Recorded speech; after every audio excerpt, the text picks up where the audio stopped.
Hey everyone, this is Josh Smith here with Notebooks.com. Today we're going to give you a look at the Nook Color. It's Barnes & Noble's new ebook reader with a color screen. Here you see it's based on Android, so the home screen, we can put a background. This is my wife's beloved poodle. Slide to unlock, just like pretty much all Android devices out there. And you have books, magazines, all types of different things, as well as some extras. I'm going to dive in and give you a look at the reading experience. We'll open up Pride and Prejudice here. One of the things, you can control the font pretty much the same as with many of these different ebook readers. I'm going to zoom in a little bit closer so you can see this better. We're able to control the actual size of the font to dial it way up. We can control the font as well as the background. A lot of choices here. My preferred method is the sepia when I'm borrowing her device.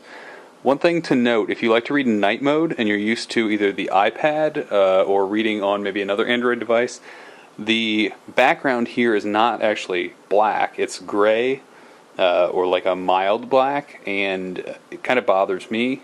Might just be personal preference. Definitely something to check out in person if you're concerned about that.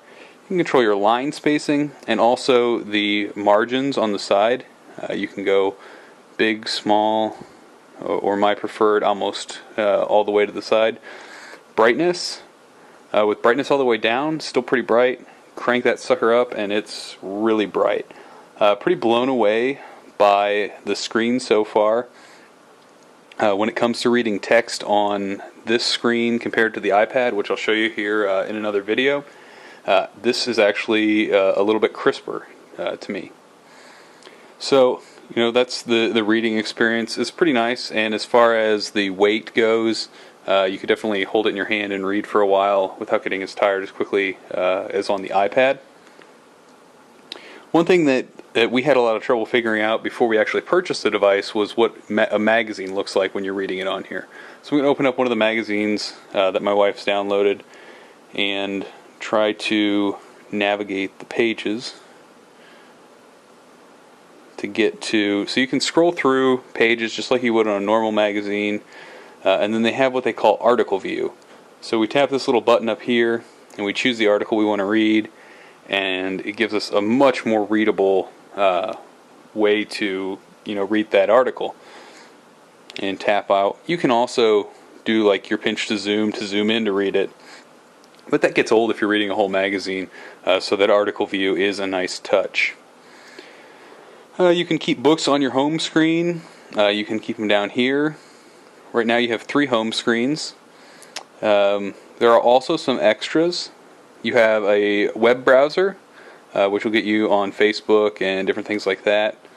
And then under extras we also have chess, contacts, crossword puzzle, gallery, lend me, which allows you to lend your books to another user. You can load music files on MP3. There's also a Pandora app, which will play over the built-in speakers when you're connected to Wi-Fi or with the headphone jack that's up here in the upper right. The built-in speakers are basically there if you have no other way to listen to music. But that said, with headphones in, it sounds pretty decent. You can be listening to music. So we'll let our music go here and pop back over into our magazine. And so there's that multitasking. If we tap Pandora, we can get a little pop-up notification down here that's kind of hard to see. Touch that, we're right back in the app. So overall, pretty impressed with the experience.